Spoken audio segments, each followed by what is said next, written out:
There are predictions that the next 2 decades are going to witness an unprecedented amount of cybersecurity hacks globally. And it's not only small, unsophisticated organizations that are at risk, but even highly sophisticated organizations with an army of cybersecurity experts are concerned. The world cannot deal with such a situation without innovating aggressively. And that's where AI, blockchain, or quantum computing are going to play a tremendous role in bringing the much needed scale and efficiency in the cybersecurity space. And that's the reason we wanted to bring some subject matter experts to discuss this topic at length.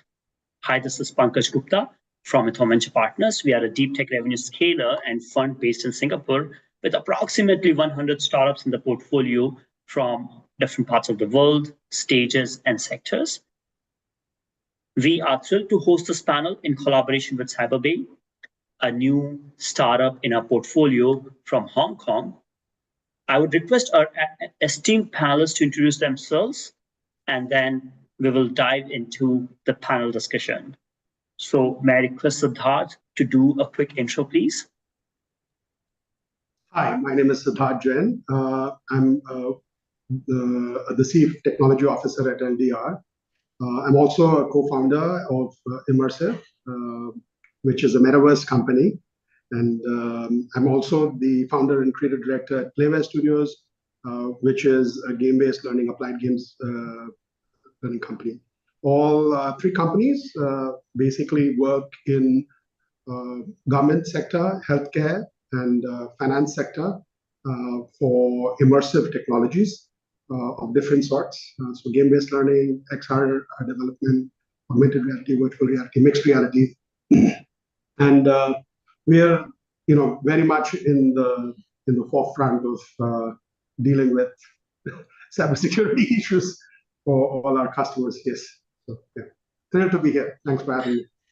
Fantastic, Siddharth, and I must say that Siddharth is a seasoned serial entrepreneur, so he knows the pain of building something, growing something from scratch, and obviously selling to the governments is one of the most difficult things that they have been able to achieve.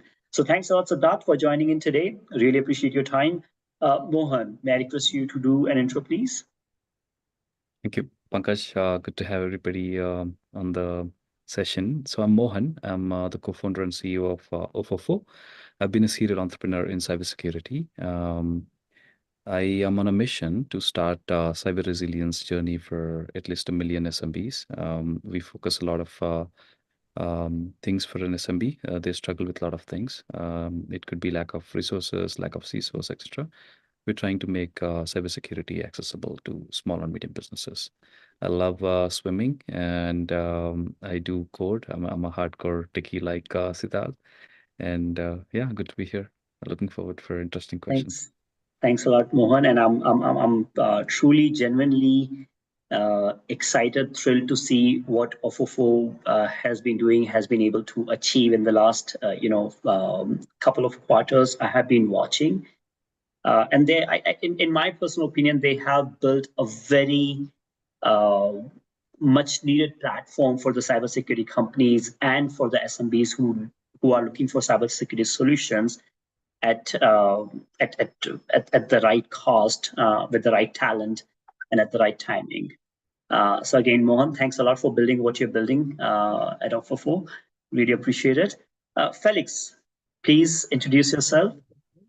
Hi, good morning, everyone, and thanks for having CyberBay here. Nice to meet you, Siddharth and Mohan, and thanks, Pankaj, for organizing this. So I'm the CEO and co-founder of CyberBay, the first bug bounty platform founded in Hong Kong, and we are targeting to cooperate in Asia Pacific.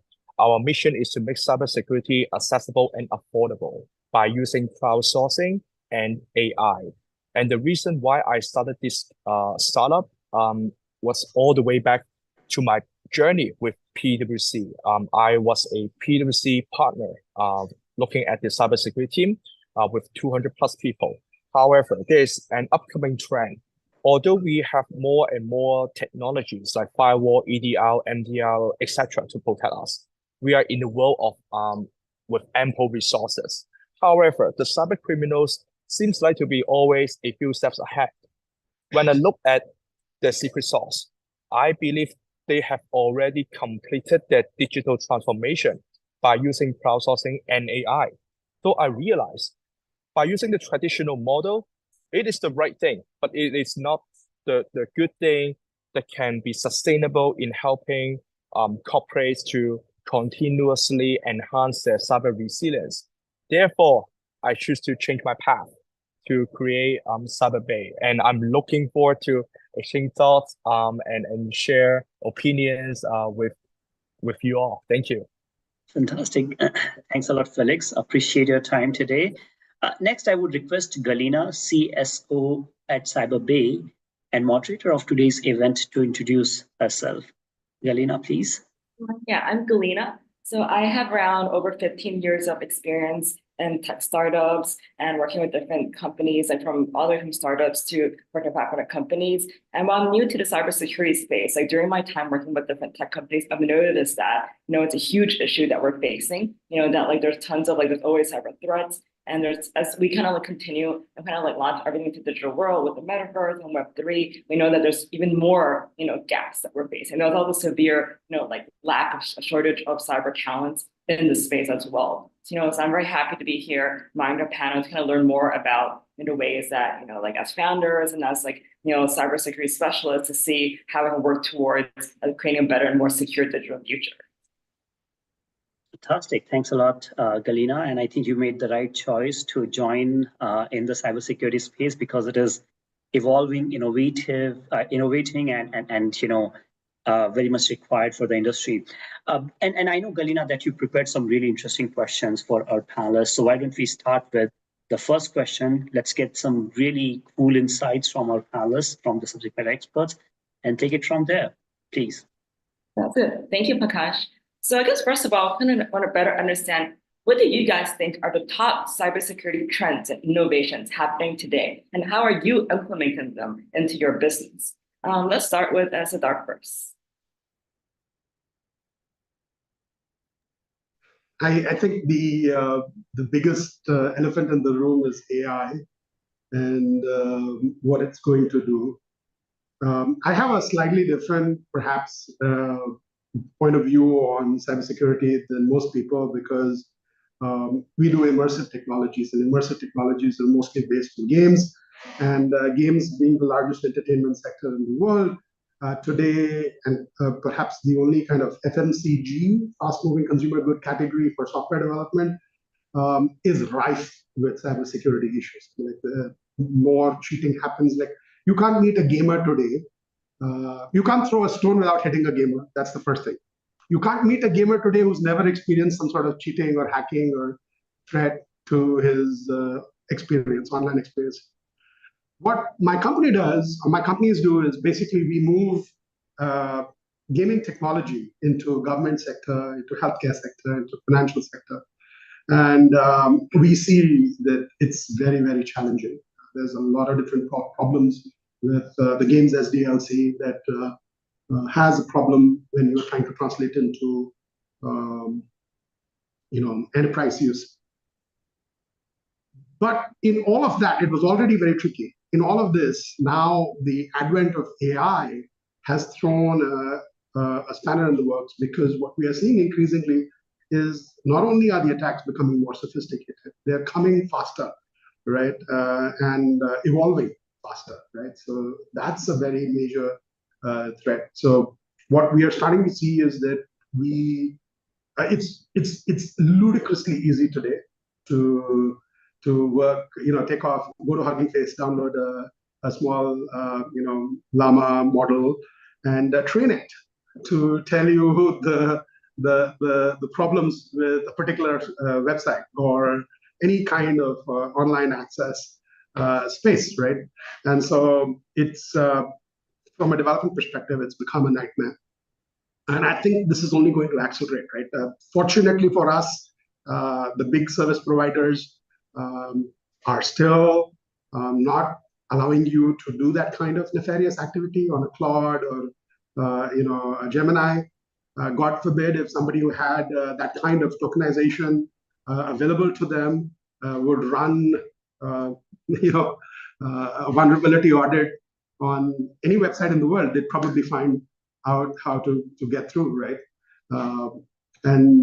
So with increasingly different aspects of work coming online, we are just seeing an ever-changing, it's an ever-evolving, ever-changing frontline.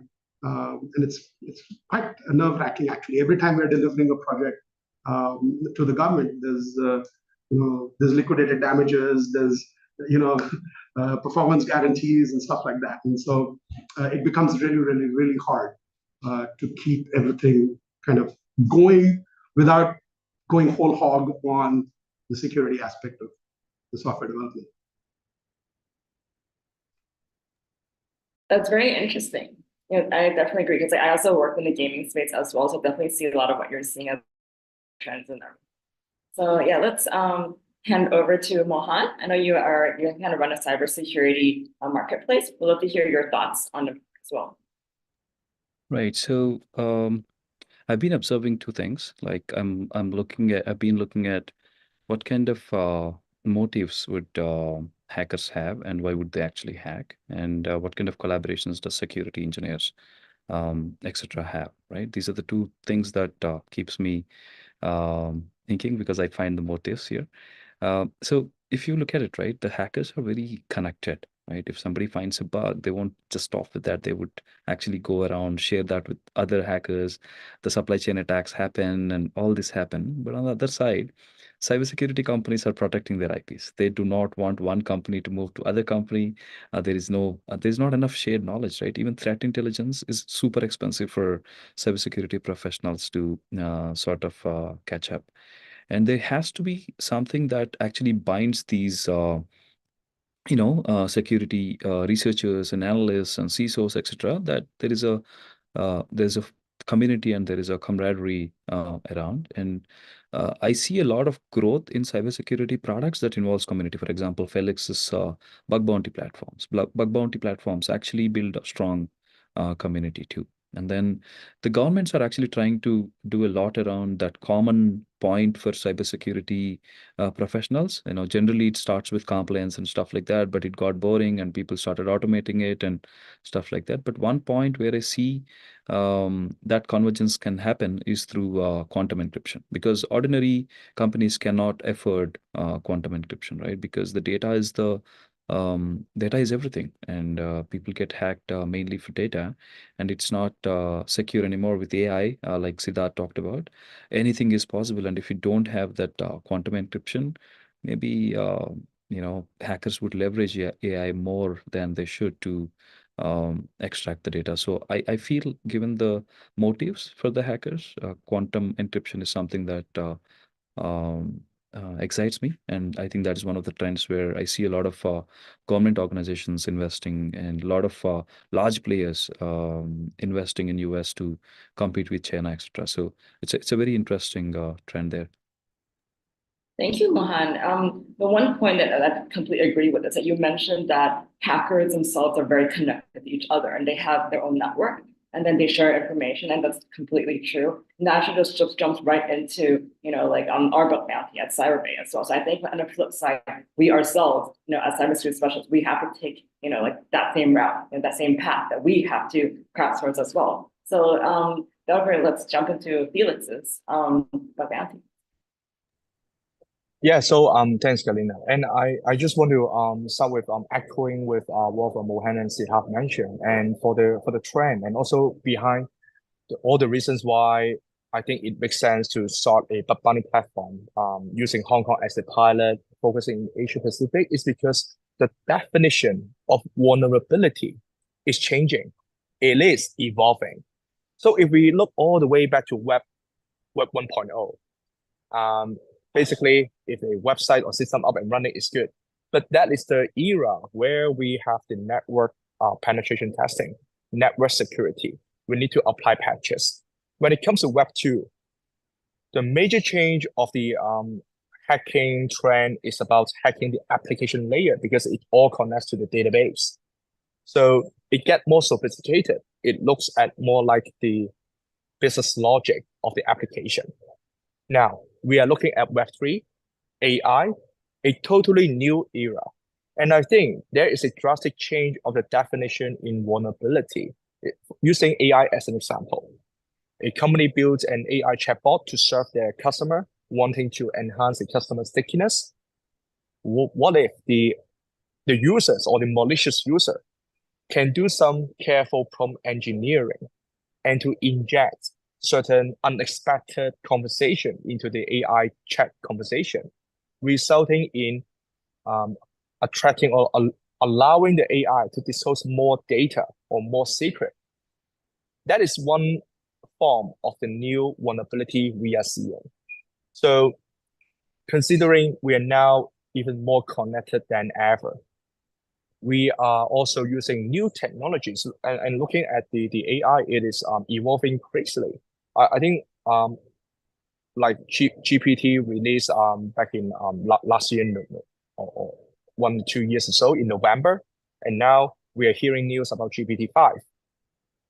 The development is so fast, and we are also looking at AI using some LM model, which is run by big costs. But now we can download a private and a local LM, a pre-trained model, say let's say Llama, just like what Siddharth mentioned. I have a few models running on my MacBook because I also based on the pre-trained model, we want to enhance the model to fit for the cyber purpose. So the capability of using AI is so easy, and if it is easy to us, it is also easy for the hackers. And I agree with what Mohan mentioned, the motives of hackers. And I feel part of the motives is influenced by their capability. When they get to be more capable, they will have more motivation to do something that they have not imagined before. So the key is, do we have a momentum or a process to keep up our defense? And I don't think we have that answer in the past decade, because previously the common trend is to do, let's do penetration testing, let's do security assessment. It is one-off, but it sent a very wrong signal to the board of directors or the management, because they think, oh, it's like I visit the doctor.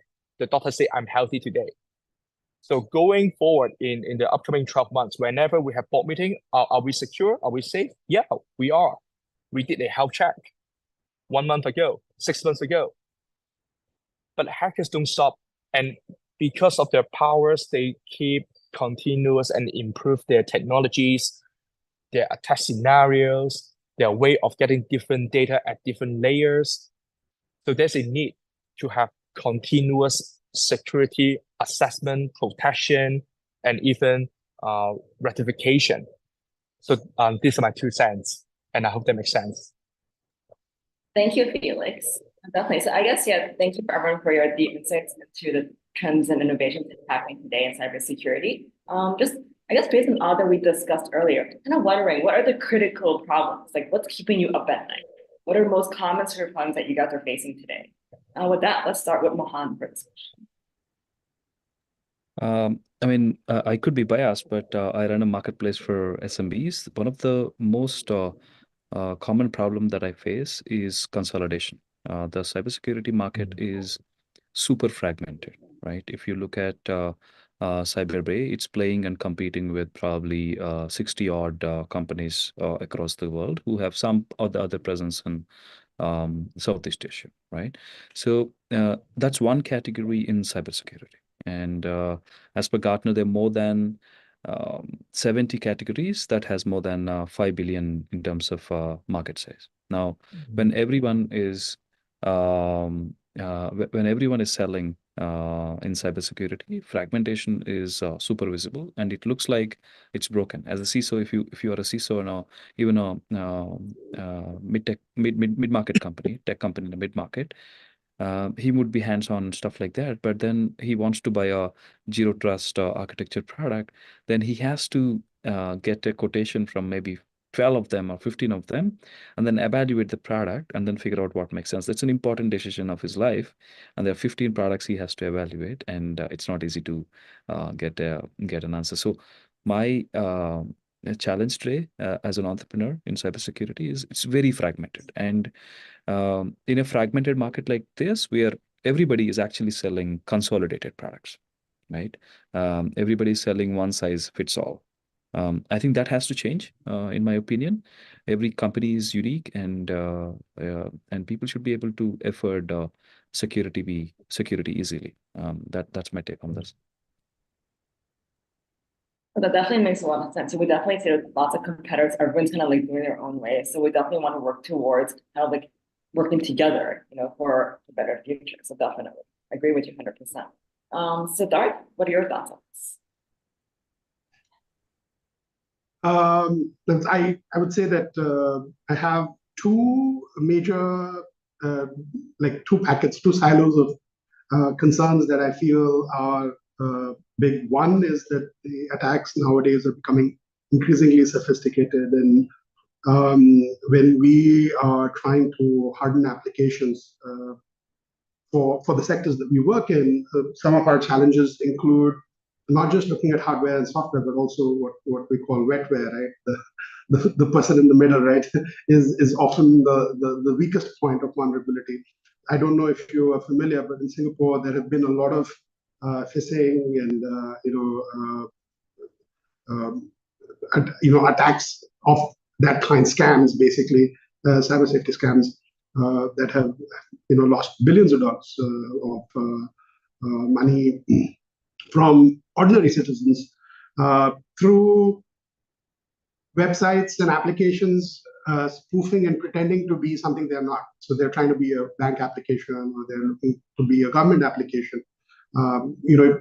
Almost every day you get a call from ICA or MOM or whatever you may have, some government agency or the other. So phone calls are spoofed and things like that. Again, because of automation, robotic process automation, it's very easy for somebody to set up something, and you cast a really, really wide net. So that's one major challenge, that it's becoming increasingly sophisticated, and the kinds of things that we have to consider are becoming more and more sophisticated. On the flip side, I see that cybersecurity is getting removed from budgets, right? It's going away, right? And so I'm still signing all the tender documents and all the RFQs and everything, all the quotations, and everything has me kind of neck deep in clauses about vulnerability and safety and security and things like that. But as a fraction of the budget, it's non-existent, right?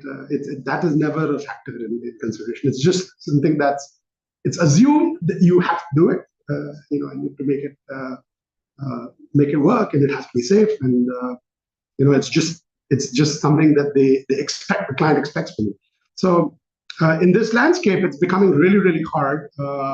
And I think one of the major challenges we've kind of, one of the major processes we've had to kind of do this in our company is like we've kind of made the thinking about cyber safety, cybersecurity, one of the core processes in our SDLC itself, right? So rather than doing this as a patch job later, after the project is done, during development itself, we're looking at vulnerability, not just performance and content and all of that. The fancy stuff that people are paying for is not the thing that is part of it.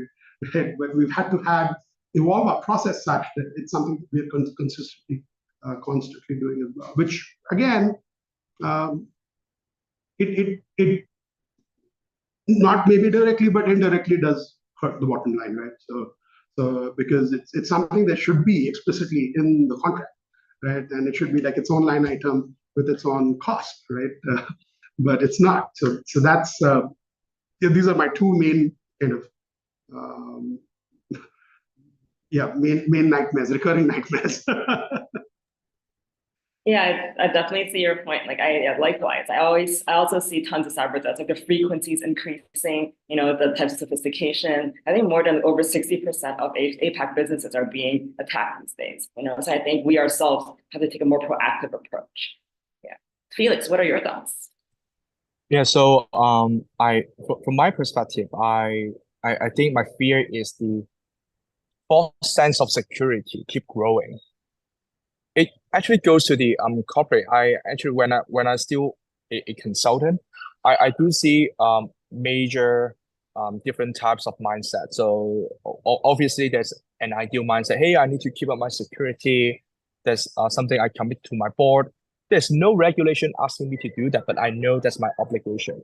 I do see good clients like that, but it is a rare case. A larger portion of that is we have done our assessment. We have done a vulnerability scan. We cover the network layer. We haven't covered the application layer because it's not under the roles and responsibilities of the IT. We are only the custody of the network or the database. We don't even know what's inside the data. There's an HR department. They ask us to stay away from the system. They ask us not to apply any patch because they're afraid the patch will disrupt their systems, creating downtime. And it all goes back to the silo, to Mohan's comments. But I think the silo or the false sense of security is a different layer of the issue. It breaks the trust because if we look at Hong Kong or Asia Pacific, if we look at the recent attacks, if we look at the victims and companies, I believe, if not 100%, over 99% of them have done at least a penetration testing. It could be in the past 12 months. But I'm not saying penetration testing does not work. It is a mindset. They have a false sense of security because they think I've checked the box. I think the most dangerous part is the management belief cybersecurity is a task. And you can always check the box. And once you check the box, you can walk away and focus on something bigger, something else. But cybersecurity is one of the cornerstone. It is the foundation. You can't just check the box. It is a moving target. So that's number one, the false sense of security. And some other corporates with a lower maturity, they may also think, I shouldn't let people know I have good cybersecurity practice because if I promote, I have good awareness. That may attract the hackers to attack us. I do see thoughts on that. And I think that's dangerous because we also see a shift of the hackers' approach. In the past decade, they may be starting their attack with targeting a list of valuable companies, and then they try to find how to get in. But these days, thanks to the technologies, they can use open source technology just to look at, hey, is there any unpatched firewall under certain brand or category? They can just search without scanning anything, and they can get a list of results, and they can just try. They can also try phishing because if the system and the process are not vulnerable, probably people are vulnerable. So that's the low-hanging fruit. So with the false sense of security, I think the consequence is cybersecurity start being removed or decreasing on our budget, like what Siddharth mentioned. And I think that's the false sense of security. And one big example, which is also a growing trend, is a shadow IT, meaning the business department or back office, they think IT is too stringent, has so many restrictions. And when they talk to a vendor or a solution provider, it seems they're so perfect. They can have a solution up and running, tailored for their needs overnight. So they use that and migrating data without the support of the IT team. And that shadow IT is actually creating blind spots or unexpected attack surface for the corporate. And I think one quick example is when CyberBay, when we try to onboard certain clients, they obviously have done penetration testing before. The first thing we show them is how many root domains and subdomains or systems we can identify from the internet that is under their brand name, not the domain name, but brand name, because you can have multiple different brand names. And they don't even know they have those resources or technologies up and running. And they say, that technology was built to support a previous campaign that was 3 years ago, and the campaign is off. the project manager has gone, but the server is still there without patch. So I think that's the most scary part, the horror stories, and it actually keep me up at night when I was a partner, because I've been looking after so many clients. We do assessment, but we do fear after we assess a certain part, the next day they got attacked. And when they got attacked, it was the system outside of our scope.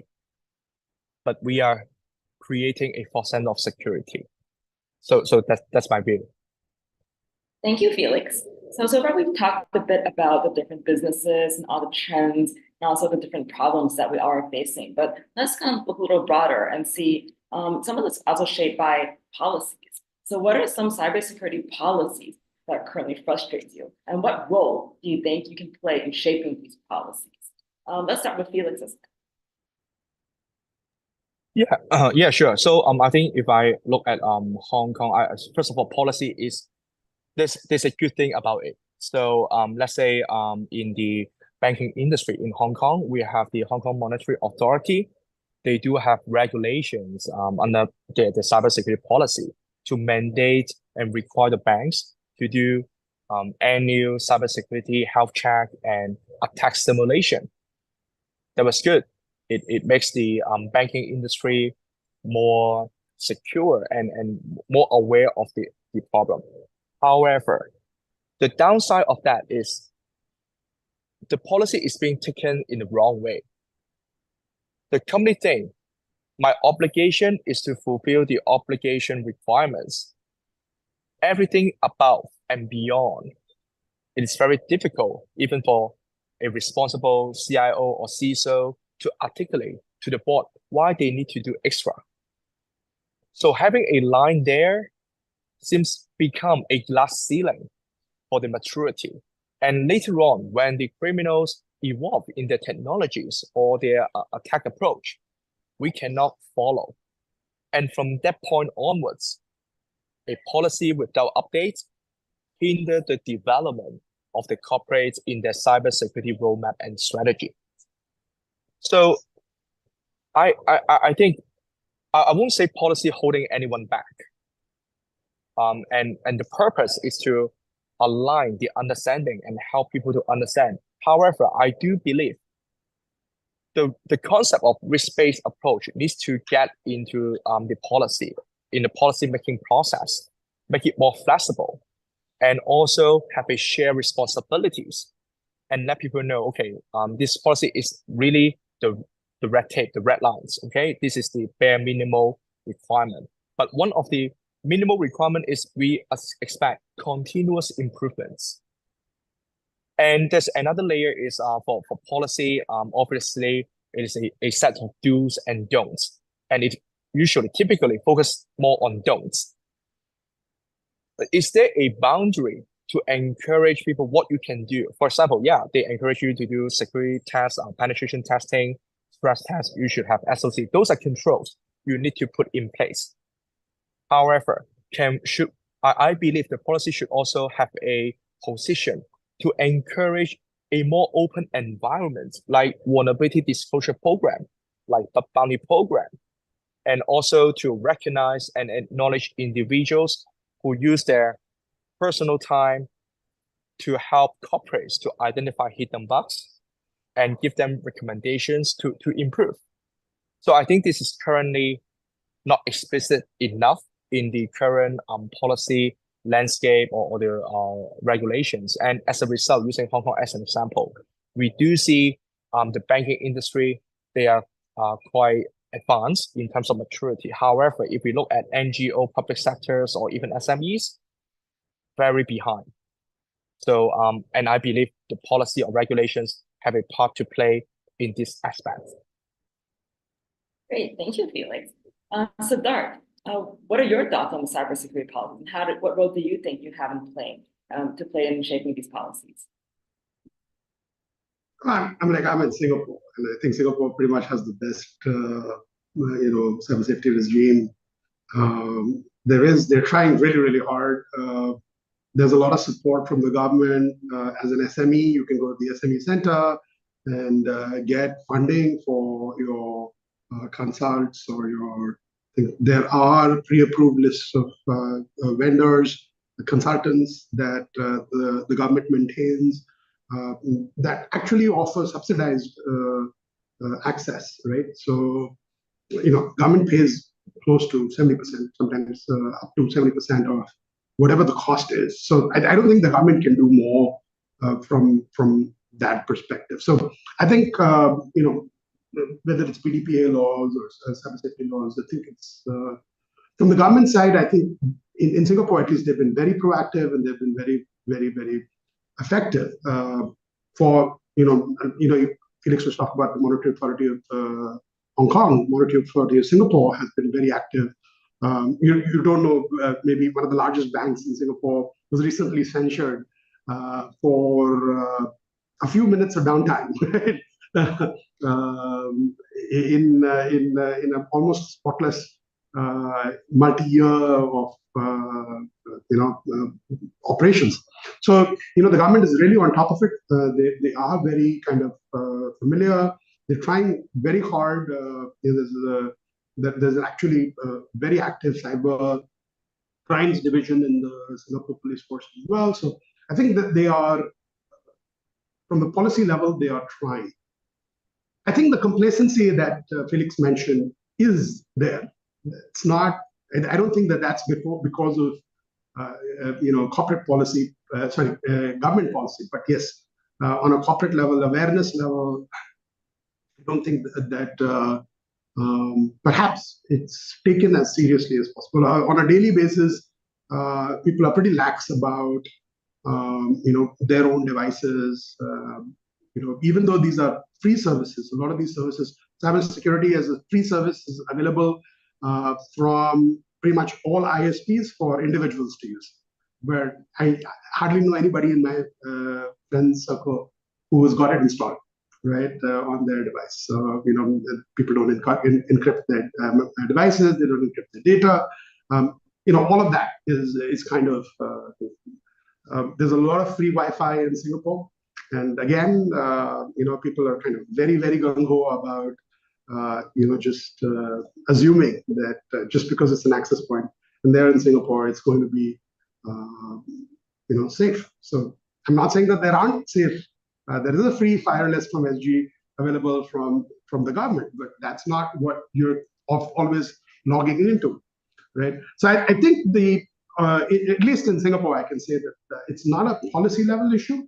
I think it's more a general awareness issue, even though despite the best efforts from the government, campaigns about cyber safety, cyber security, cyber well-being, multi-pronged campaigns, multi-agency task force around this, I still feel that people don't kind of consider safety as a priority on a day-to-day basis. No, I definitely agree. I do think that a lot of the policy is always top down. So I do think that in order for corporates and organizations to do anything at all, it's shaped by policy. I know having that support, from the government, and I know that Singapore is being proactive about it, definitely helps a lot. And at least having the first step to creating this awareness. So I agree as well. Mohan, what are your thoughts?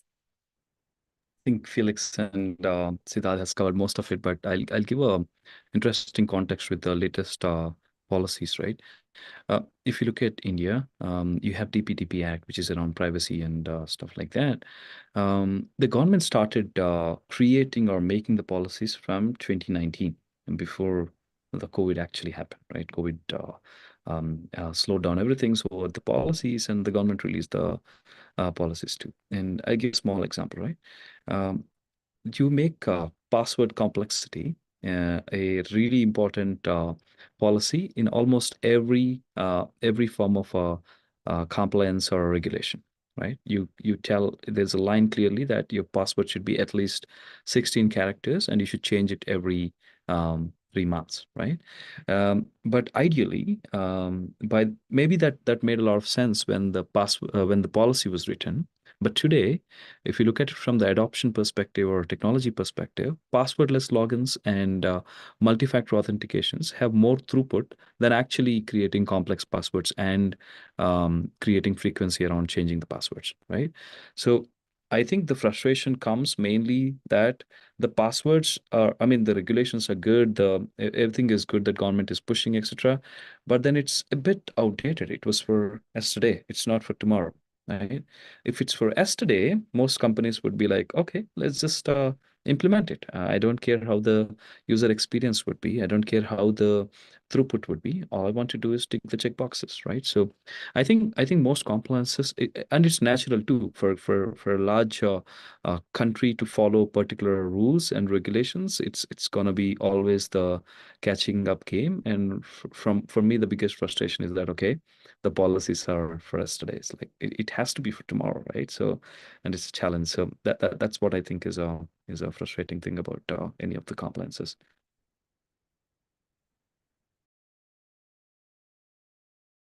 Sorry. I think that's on to our last question. So we have around 5 minutes or so left. So I want to kind of end it with, if you had to wave a magic wand and to change one thing in the world of cybersecurity, what would it be and why?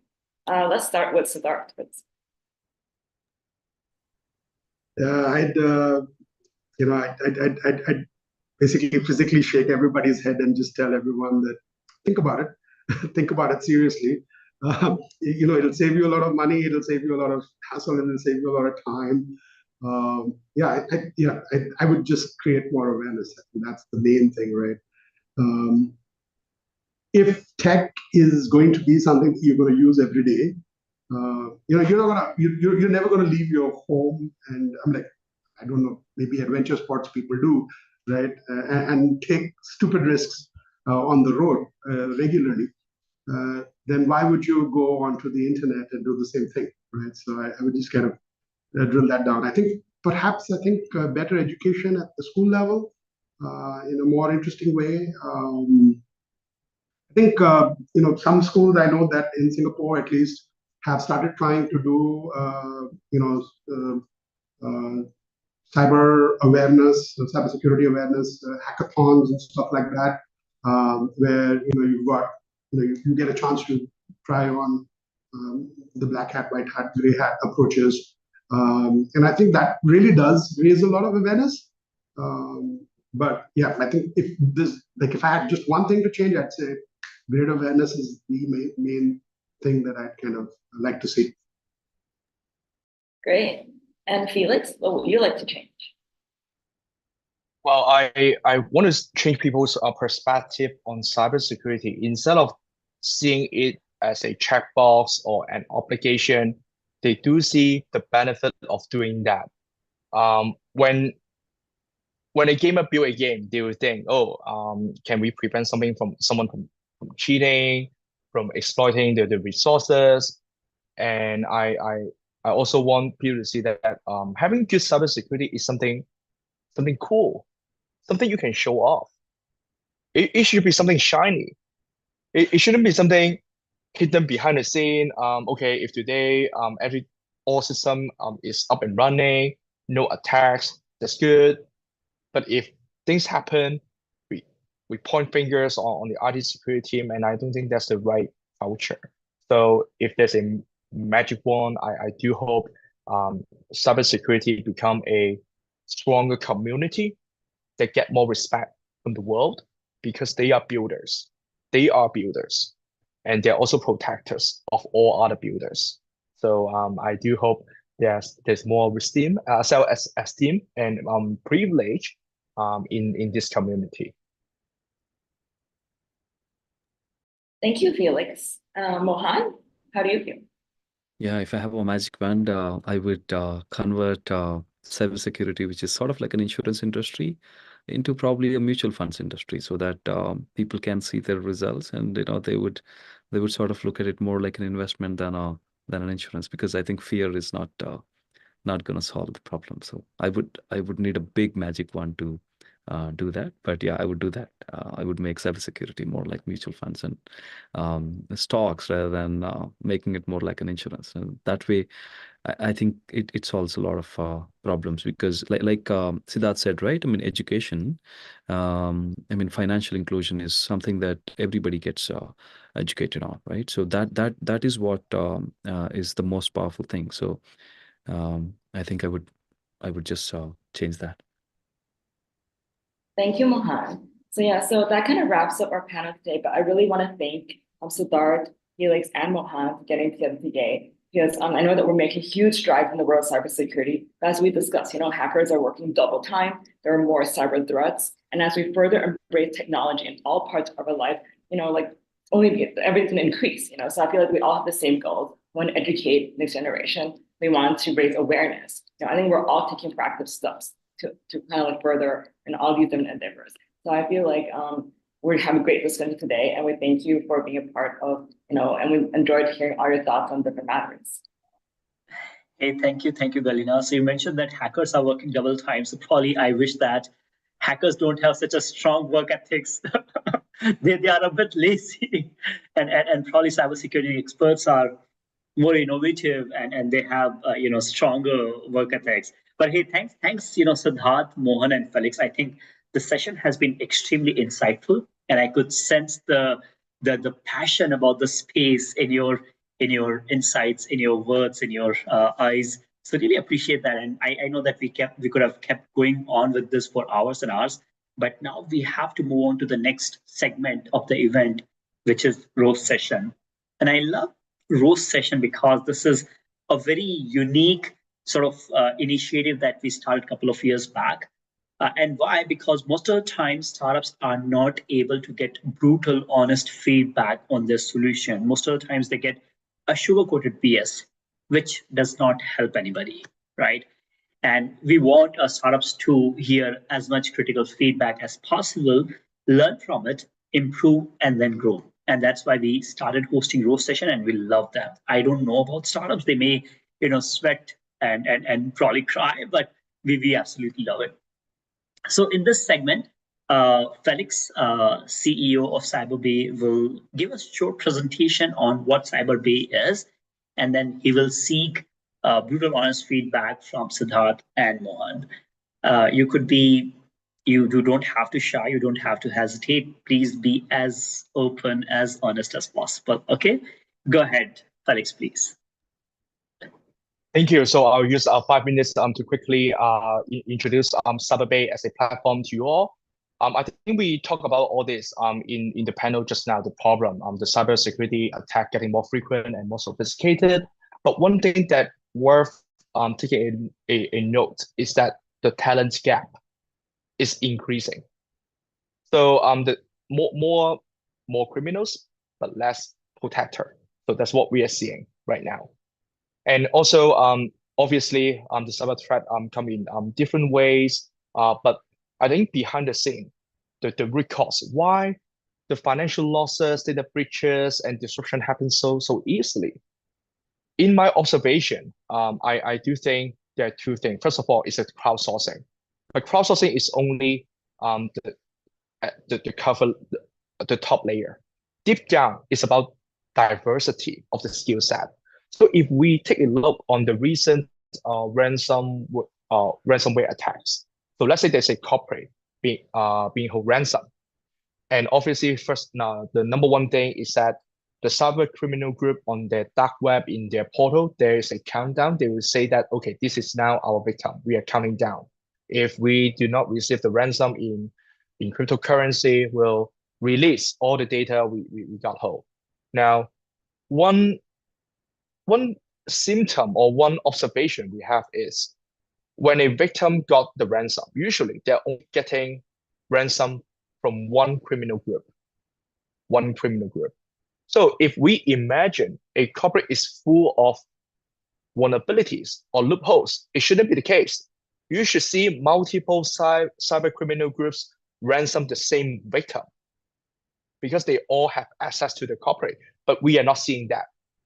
And I believe that it is actually suggesting that they're not really a low-hanging fruit, just that the criminal group has certain skill set that works for that corporate and make them a victim. So I believe This is the diversity that the cyber criminal groups of the hacker side are doing way better than the corporate or the protector. So therefore, CyberBay is we see ourselves as a platform. We want to connect a community of bounty hunters, professionals bounty hunters, and they can also start joining us when they are a student at learning stage. All we need is a energetic community. And on the right-hand side is the organization. They can come to our platform, set up a bounty mission, define the scope, give the permissions to the bounty hunters. And when the bounty hunters see the bounty mission, they can determine how and when to spend time on the missions. For example, they can see that in the CyberBay platform, our AI will already do a footprinting analysis for the bounty hunters and let them know. So for this particular mission, there are 2 websites, and each of these websites, they are using different technology stacks. So is it on cloud, AWS cloud, Azure? Do they have a CDN, or do they have a WAF in front of the web server? They see that. And then based on their toolkits, their skill set, they can prioritize which mission they want to spend more time. So that's how we want to address the diversity in the cyberspace and make the bounty hunters feel engaged when doing the assessment. And when they do the assessment, they need to come to our VPN. Unlike other bounty platform, they need to connect our VPN so that we force them to identify themselves. And through the VPN, they will connect and perform the assessment for the organizations. And from that perspective, the organization have full visibility. They see an attack or a unusual connection pattern. They look at the IP address. Oh, it is from CyberBay. It is from our bug bounty program. We don't need to do anything or overreact to that. So we want to give more control to the organization at the same time.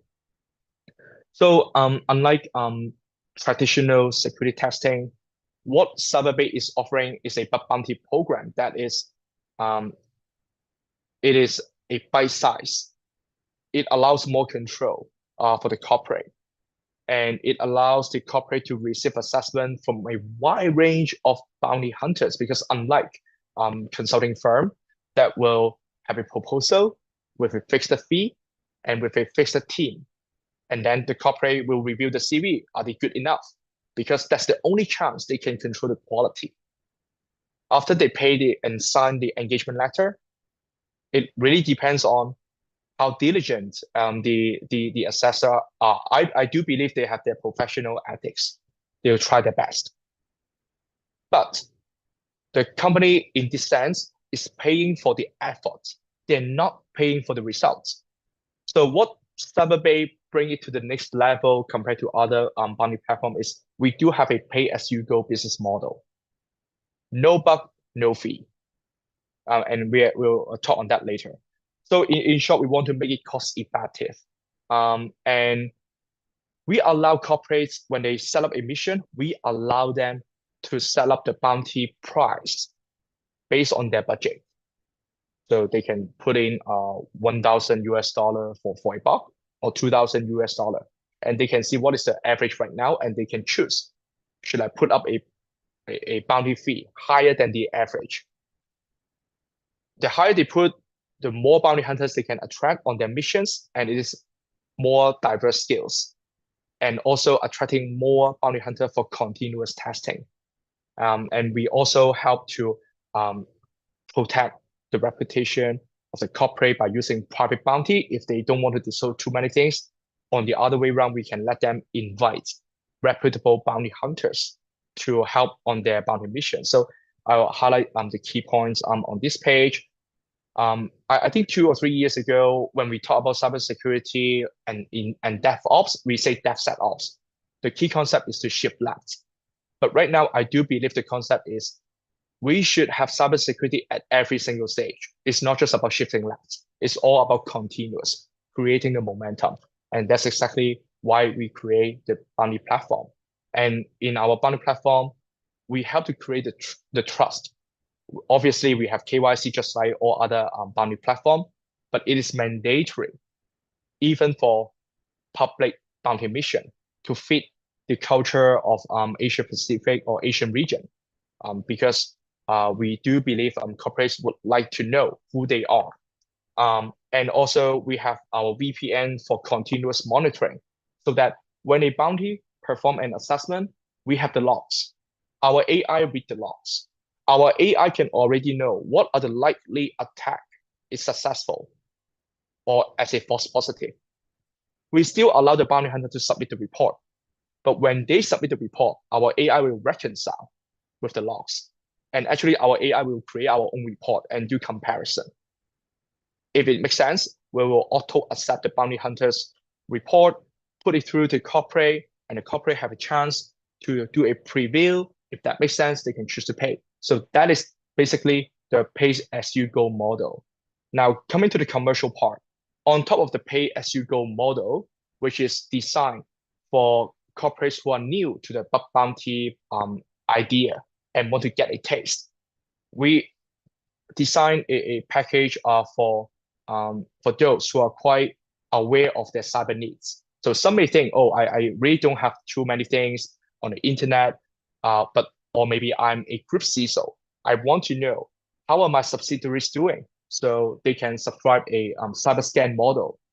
In this package, we have our AI to keep discovering what are the, based on the company's legal name and their brand, we will discover what are the root domains. And for each of the root domains, what are the active subdomains? And are there any open ports, any CVEs or vulnerabilities being reported and disclosed over the internet, for example, through Shodan? So by subscribing these servers, CyberBay, without scanning the client, we can already let them know what is the attack surface as of now. And this is continuous. And when it goes to the next package, on top of the AI, we add our bounty hunters community. And this plan will already include 5 bug reports. And if a company have too many projects, and those are new projects, and they think 5 bug reports probably is not enough, then we can have a 50,000 Hong Kong dollar per year, which is around 6,000 to 7,000 US dollar per year, of which they can get all the bugs identified by the bounty hunters without paying extra.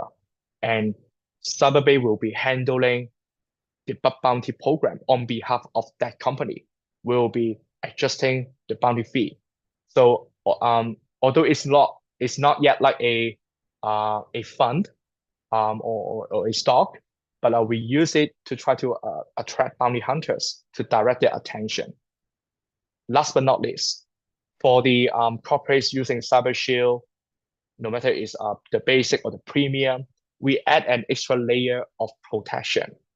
Bug bounty is all about finding bugs and helping the corporate to fix bugs earlier. The extra layer is about post-incident. So obviously, we believe when the continuous security assessment and monitoring take place, corporates should be able to relieve from the cybersecurity task. And we believe that. However, if there's really an external breach or an incident, our warranty will cover those corporate by offering from 2 times to 5 times of the package fee that the corporate pays CyberBay. In this case, it is a fee around 100,000 Hong Kong dollar, or it should be 12,000 US dollar. If there's an external breach, and if we confirm during the breach, the corporate has already fixed all reported bugs from CyberBay, or we can't even find any bug, and they still got a breach, the warranty kicks in. So this is another layer that CyberBay put on the table and CyberBay is actually working with different partners, including the regulators and their local government agencies, and also different distributors, and including a virtual insurance company, 1Degree, to make this offering possible. going forward, CyberBay will create a bigger partnership. We'll be talking to other solution providers and service providers and even developers community to make our community bigger, stronger as a one-stop shop for all corporates and making cybersecurity accessible and affordable. So this is my sharing, and I'm ready for the being roasted and questions. Okay. Mohan, Siddharth, please feel free to unmute yourself and ask questions, share feedback. Mohan, yeah. All right. So who's the hero in the story, Felix? It's not very clear who your hero is in your story. Is it mid-market companies in Hong Kong, or is it companies that have just done a penetration testing? Like who's your ideal customer? Oh, our ideal customers are actually, we have a large range for the pay-as-you-go model. We are focusing on the SMEs and startups. SMBs and because startups, it is more affordable and accessible. For the package and also for our warranty, we are targeting enterprise because we believe that there are certain enterprise investing so much in their cybersecurity defense, but it is not easy for them to get a fair cyber insurance. The premium is high, and sometimes neglected their efforts in protecting the systems. So in the form of warranty, we want to protect them from that aspect. Okay, so what if I'm a hacker? I mean, you've done my KYC. I identified a bug, but I never reported, and others may not actively participated, or other hackers could not find that, and I leverage that. Wouldn't you lose a lot of business? I mean, if you're advertising that you actually give the warranty, the hackers would know that they could actually make more money on the dark web than actually on your platform.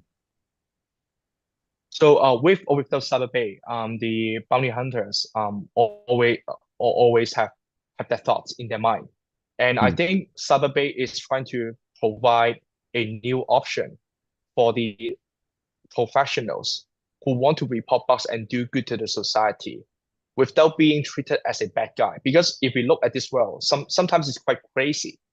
We are too loose to hackers, but we are too tight to good people. So first of all, we want to offer a new option. So if certain person, if they really have bad intent and they already been connected with the dark side, they are used to selling data to the dark web, they would not be, I don't see a reason why they want to pass our KYC, because that means they need to give us their legal documents. So that's number one. Number two, if they really choose to do that, first of all, under CyberBay program, if a bounty hunter submit a bug report, they need to find the bugs through our VPN. We need to see logs. If there's no logs, even if they have a bug, we will not accept it. We'll ask them to reperform. Now, the key thing is, if that bounty hunters use our VPN, discover bugs without reporting them, our AI will catch it. We do have a time countdown. If we don't see any reporting, we'll actually inform the corporate and help them to get ready. However, I don't think that would be a very likely scenario, because if that person is with bad intent, I don't even believe they will risk themselves to join CyberBay. And CyberBay, we focus on Asia Pacific. We start our pilot in Hong Kong. We work with local enforcement agency. So at least for the local community, they will know CyberBay takes cybersecurity seriously. We have our VPN. We need to monitor your network level and application layer level. So we hope this also add more factors to increase the cost of their of doing crime over CyberBay platform. Outside of CyberBay platform, I don't think there's anything we can change, but we can offer a new choice. So I hope that answered the question. Yeah, I think it's the VPN and the AI monitoring that that enables you way more than anything else, right? Because trust layer is, once it's broken, it's broken. You use AI a lot, right? So how many ML engineers or AI engineers do you have in house? And if you don't have a lot of them, is it Gen AI that you're using, or tell me a It is bit Gen about AI. Gen AI? Okay. Yeah, you're very spot on. Yeah. So far the team, we have two data scientists, and we are actually leveraging on pre-trained model, for example, Llama. Hmm. And then I think focus more time instead of changing the pre-trained data, we focus more time on our prompt engineering. So when we ask the question, the AI have multiple use cases. The most common use case is to review the VPN logs, the network logs. So we do have put in a lot of time in engineering our prompt in relation to OWASP top 10 and other cybersecurity risk context, like for example, CVSS 3.1, how we see the risk, and then we provide the logs. We do a lot of data harmonization to make sure the data can be extracted and fit into the AI model. And then we use the Gen AI to predict whether it is an attack or not. We also have a lot of different technologies that's used by a lot of SIEM technology, like looking at the logs, looking at the response, the status code, looking at the response content length. Is there any variation? Because I'm using maybe some technical example. If there's an SQL injection in the login page, so usually the login page can return a status code of 500 instead of 200. And if someone can use the SQL injection to extract data from the database, the content length will increase significantly. So by using some statistical approach and not yet Gen AI, we can already have a very good accuracy of predicting these bounty hunters based on the activities. Is that person successful or not? We do have a good success rate on that. The AI also help us to fine tune their reports, and also sometimes I think a common trend is that ethical hackers or bounty hunters, they are good at finding bugs. They're good at talking to computers, but they may not be equally efficient in talking to humans. So you can see from the reports, a lot of typos and the flow may not be logical.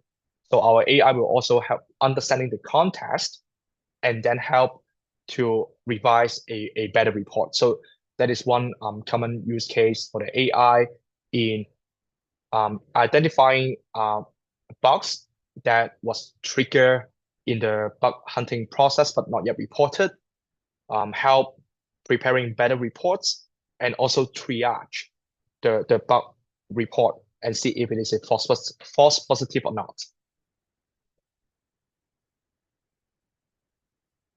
All right.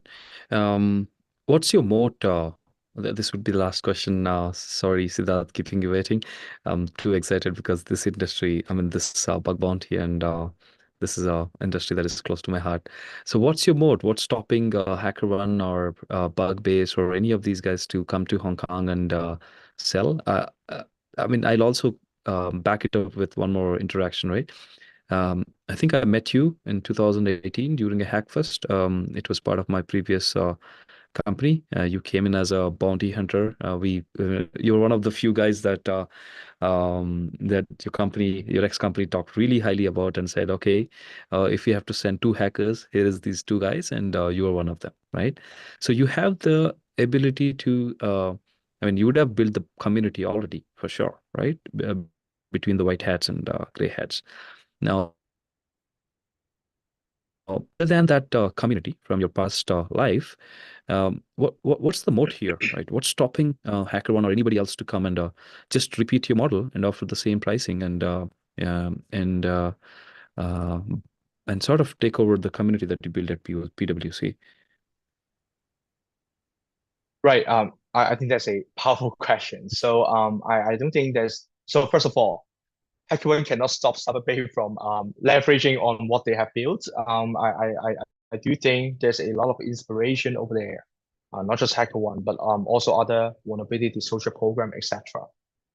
However, I think if HackerOnes and Background enters in APAC, Hong Kong, I do think, personally, I do think it is good for the cybersecurity industry, and it is also good for the community. And I don't think we need loyalty from the bounty hunters to our platform. We do want the community to have more esteem. However, from a commercial perspective, I won't say we are setting any barriers. We are very open because it is good for the corporates to have more choices. We are actually offering a choice that no other bounty platform has been offering to the organization in the past 10 years. Warranty. We also offering bounty hunters a choice they have never seen in the past 10 years. When they submit a duplicate box, their effort is wasted. It is wasted. They got 0. In CyberBay, if we see they report a duplicated box, we will recognize them in a way based on the criticality of that box. We'll convert it into, let's say, 4 hours or 8 hours. Next time when we have a new bounty mission, we'll give them a prime time. Only that person have the first 8 hours to look for bugs. We want to create fairness. We don't need loyalty, but we are trying to win their hearts. I myself was a bounty hunter. I know how tough it is. So I want them to feel that it is a community supporting their growth. And last but not least, I do think, at least for if we're looking at Hong Kong, we do set the bar higher now because we are the only cybersecurity startup working with the government agency. We have been launching a campaign last year to promote a bounty, and this year we'll do the same, and we'll attract more SME startups to join this year. And just like HackerOne or other bounty platform, I do see one of the success formula is to have the recognition from the government. So with the trend that cybersecurity also need to consider other different geopolitical factors, I do think we set a, I won't call it unfair advantage, but I do think we are quite advanced in this location. And we want to replicate this success in other Asian region because we do think we share a similar culture or a mindset, and we believe we can capture that market. So I hope that answered the question. No, that's the best answer of the day, man. Thank you. Over to you, Siddharth. Yeah, very fascinating. So I'm just gonna kind of jump right in. I've been an educator as well. I teach at NTU, SIM, and so I'm going to give you a little bit of feedback. It may sound pedantic, and so please don't mind. Yeah. Fascinating what you're doing. Really, really cool. The company is really cool. Your tech is really cool. I think the storytelling really needs a lot of improvement, right? I think for a technical person, it's going to be interesting, but that person is already sold. But to a common investor, I think, is this an investor deck, or was it? It is more of a product presentation, Siddharth. But no, yes. Your point is extremely valid. So yeah, please continue with that, because obviously we need to learn from both the perspectives, from the product sales perspective as well as from the investor perspective. So please carry on. Okay, so from a product sales perspective, I'd evaluate the deck kind of differently.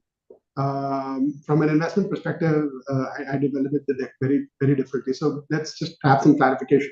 This is a product deck? This is a product deck? Yes. Okay. Yes, this is, yes. Okay. So then I guess I'd kind of change it up a little bit. I think your storytelling does not kind of bring out your, USP very clearly, right? You have only when you start explaining it. I mean, so first of all, I think I personally just don't like decks with too much text on them, too much information on them. You put 6 pictures here, it just tells me that none of these pictures are important for you, right? Because you put all of them there. So they're all fighting for attention. They're all of the same size. I'm just giving you this one particular slide, right? There's a lot of stuff written on it, and it just kind of feels wrong. So usually make one thing a hero on one deck, right? And sell that. Yes. It just looks better. It gives you, if the point of this deck is of these pictures is that, oh, I've won a lot of awards, say that, maybe list it up, right? So visual storytelling, I think, is kind of important. In a lot of your slides, if you go back, there's a lot of text, and so I really don't know where to focus. Yeah, so there's this. If it's like a self-reading thing, if it's a website, it's a different thing. But I think Guy Kawasaki has a really cool, concept on decks, right? Anything that needs to be size 18 or lower shouldn't be on your slide, right? It should be in your, reading notes, right? So you're already talking about a very complex topic, right? You have a very well considered, very valuable product, and it's quite different from what everybody else may be offering in the market right now, because you've got like a multi-layered service, right? You're saying, I am bringing in, bounty hunters. These are freelance agents. I'm providing a platform for them where all their activity as they do the bounty hunting is tracked through your VPN, and you have real-time monitoring with AI feedback for their preparation and things like that. So there's a very well thought out ecosystem. Show it to me. Don't describe it in text, right? So perhaps a few more diagrams, more humanistic, diagrams which kind of illustrate that point will sell more sophistication than a lot of text, right? This slide, I think the previous slide, I think quite a few of those slides are, the two processes side by side, right? The traditional and yours, it's just a wall of text. So if you're just showing it to me as a slide, it's kind of, and so what's happening here is there's a lot of text, and I'm really, really trying to read it. You're not reading the text, which is good. That's good presentation, right? You should never read what's on your slide, but you're not reading your slide. I'm trying very hard to read everything, and you're talking about something else. So I can only pay attention to one thing at a time, right? So, maybe if, the text is not important, add check marks and crosses, or, show something where there's like more visually, like the visual language is not really, really great. So again, I think I would just kind of, my feedback is more on the surface level, on the way that you're putting your point across, because I feel that the product's very valuable. I think the service is very interesting, intriguing. I think your approach is quite novel. I think you've done a lot of work, and all of those things show, right? However, if I was not really already invested in your idea, right, and if I had not already kind of, I wasn't paying attention because of my own background and my own interest, I'd find it very difficult to follow the deck. And if you have a large number of people in a meeting, they're going to have issues, right? I mean, so this is a great reading deck. Perhaps you can use that for that, right? But I think for speaking, I think you need a much more visually complex, better visual storytelling that kind of brings out your USP straight away, describes your product very visually so that I can see what's going on. Shows your market potential in that sense. I understand that that's not kind of going to be when you started out with if you go back to your first couple of slides, right? when you talk about the cybersecurity landscape, right? I think perhaps more. The pictures don't seem like they're telling the same story as what the text is trying to say, right? So, I would put people who are holding their head, people who are feeling upset, people who are shocked that they've been rather than just showing a token picture of the industry, right? So that's my think a little bit more about when you're talking to somebody with your deck. Think a little bit more about telling them a story that they can relate to and understand, even if they are not from your industry, because what you're doing is intrinsically valuable, right? And so they should be able to see that really, really, really well. And perhaps it sounds, to a techie, it sounds I myself am a techie, so I can tell you it takes time to start understanding that not a lot of people are interested in tech, right? A lot of people, in fact, don't pay attention and tune off when there is too much information, right? So what you want to do is you want to tighten up and figure out what's the most essential thing you want to say on each slide, and maximum follow like a rule of 3, for instance, 3 points on a slide, right? 3 sections to your slide deck, right? Each section has 3 slides, right? So that kind of thing, so that it's easier to get into the rhythm of your product pitch. And I know what I need to remember, because it will after that, thing, when you make the point of your pitch, I have a call to action, right? And if you feel yeah, this is what I need to do, I just it's just that, right? So otherwise, I think you're doing great work, and I think the whole platform looks really, really exciting. I don't think that you're limited to the Hong Kong market.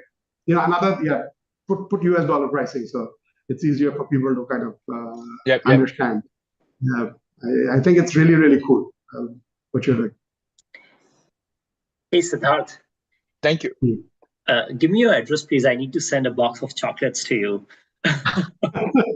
See, you're making me fall in love again with the roast sessions.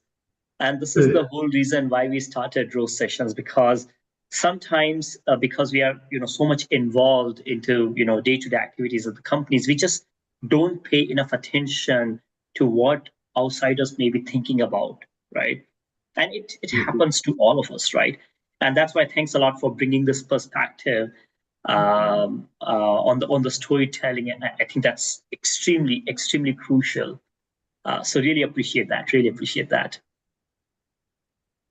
Yeah, thank you, Siddhartha, and I think those are very helpful comments, because I think if I can reword what the comments you had just now, I think it's more about making cybersecurity more easy to be understood by a non-technical person, and also when creating the graphic elements, we also need to be careful to think what kind of emotion or feelings we want to trigger by using those visual aids. Because a story that cannot trigger feelings is not a good story.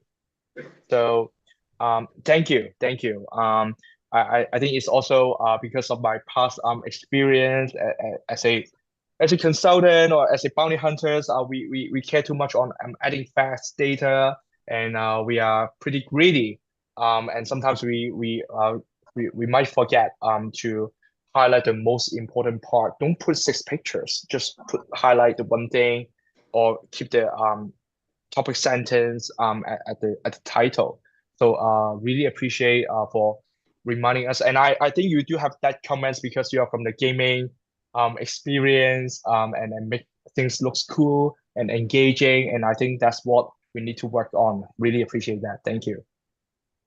I teach a lot in the entrepreneur, like Singapore Institute of Management, for instance. I go teach there. This is a common problem that everybody is facing, actually. Our attention spans have become very short. You see somebody on social media nowadays, they take less than a few seconds before they flick to the next thing, right? On LinkedIn, unless in the first few seconds you find an update interesting, you're not going to actually see through it. So, nowadays, just putting generic, pictures from like, a Shutterstock, etc., just really doesn't, it really doesn't do anything to a deck. So, it's not so much the problem of the fact that the stuff may not be interesting. It's just that the way our mind is starts to wander, right? It becomes really, really difficult. So if somebody is very interested, then they're struggling because they're trying to read everything, and you're talking about something as well, and they can't pay attention in both places, right? And if they're not interested, then it's just kind of it's just boring, right? It's just just put a lot of text in front of you. I don't know what to do, right? So, Sounds good. Gotcha. Before we convey the message. Really yeah, what I'm trying to say is that the pity is that your product is really good. It's a very intriguing option. I'm like, you've got so much cool things to do, right? CyberBay, right? I'm like, the way that you've chosen your name, I really like it, right? So it's like, it's like Pirate Bay kind of idea, right?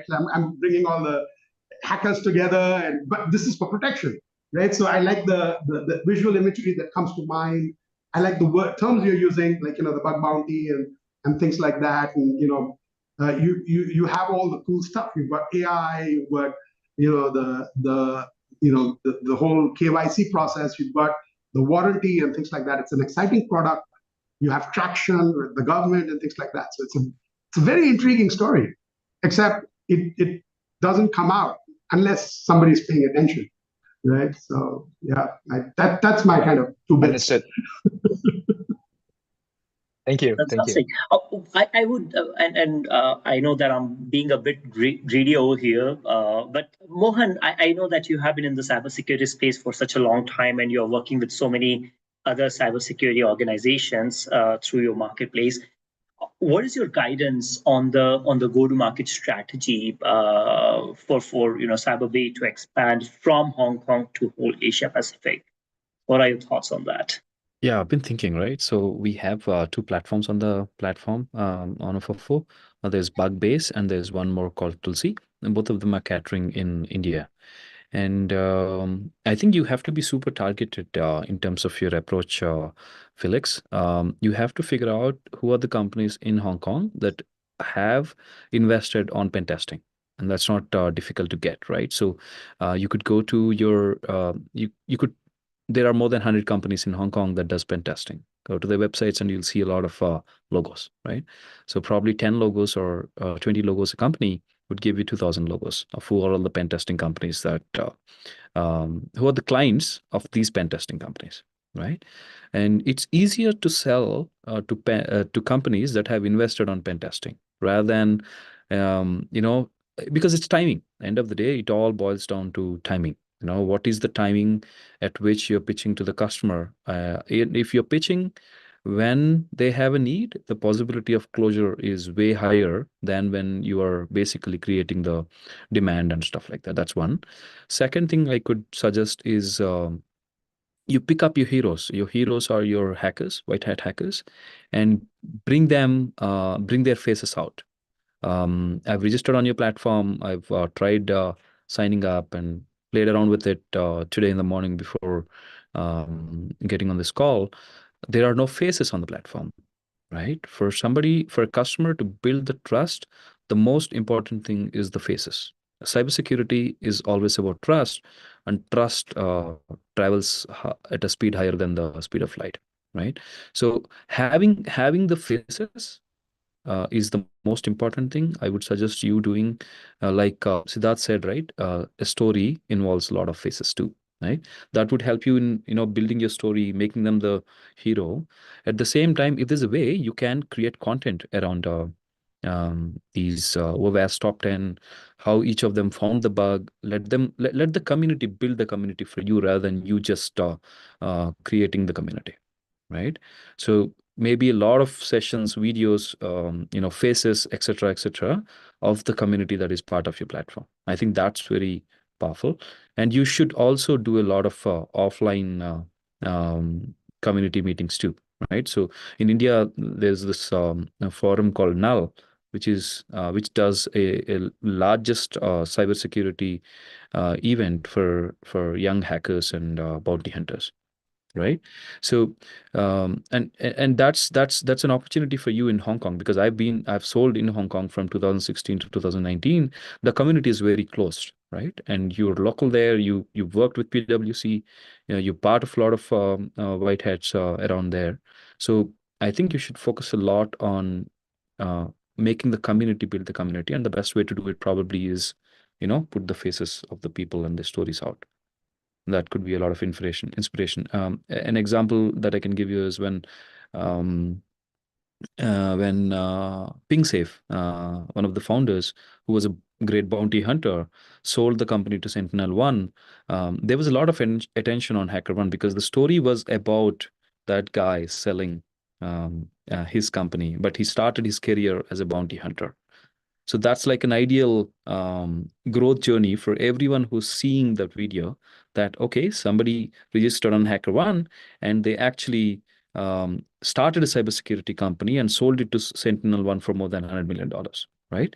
So, I mean, you have to have those heroes, and you have to build the stories around them, and you'll have a substantial moat by building a community.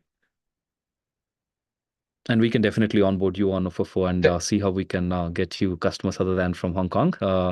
And again, like Siddharth said, dollars, right? If you want to sell not just other than Hong Kong, I think dollars are. I was doing the mind math in my head.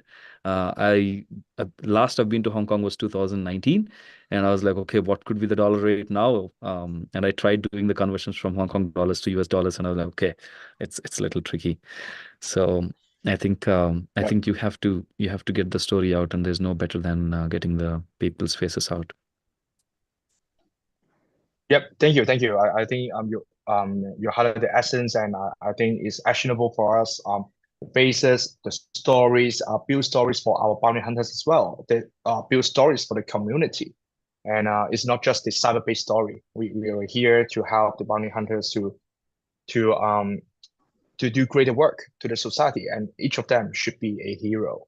And yeah, I think that's very important. Thank you. And we are really looking forward to be to work with you, your platform, and see how we can grow together. Yeah, thank you. Absolutely. Thanks a lot, Siddharth and Mohan. This has been one of the most exciting panels that we did in the recent past. And again, thanks to you, Siddharth and Mohan, for your insights, for your feedback, for your guidance. I think it is fabulous. It is fabulous what we learned today.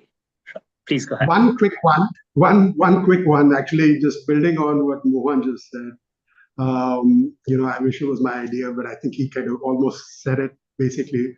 Nowadays you don't call AI, right? That's very generic and doesn't really seem like. If you have an evolved product, give it a name, right? Now it's like Bard and Gemini and like Llama and everything, right? So like Claude and so it's kind of like, I mean, if you have something, it's not generic. You built it, you've trained it. You just give it a name, give it a personality, put a face on it or something, and that'll just kind of pop out, right? It becomes like your mascot kind of thing as well, right? Same thing with your VPN. Instead of just saying VPN, right? You just say that our data pipe, whatever. I'm like, you can the cyber pipe or whatever. Give it a brand, right? So it stands out. It's like, oh, it's not just something generic you're doing. It's something that you own, right? And that kind of like it creates IP for you. It creates also something that people remember you by, right? So just adding 2 cents, right? I think the whole putting the face on thing, something that you can kind of get carried away with. Actually, bring human faces, but also put faces onto your tech. Yeah, there's Carl. I think there's your emails come from an AI named Carl, isn't it? So that you already have a name. Yes, you already have a name. You just need to put face to it. So yeah. Yep. Yeah, thank you. Adding more personality. I think that's a great keyword. Yeah, thank you. Yeah. Again, thanks a lot. And I think this is just the beginning of this new relationship that we are developing over here. Let's reconnect. Let's, explore more, brainstorm more, and probably we can support each other in the next few quarters and years. Yeah. Thanks, everybody. Thanks a lot for joining Thank you, in, Pankaj, and really appreciate your time. And let's reconnect soon. Yeah, Thank thank you. you, Pankaj. Thank you, Take care. Kalina, for Take care. steering this.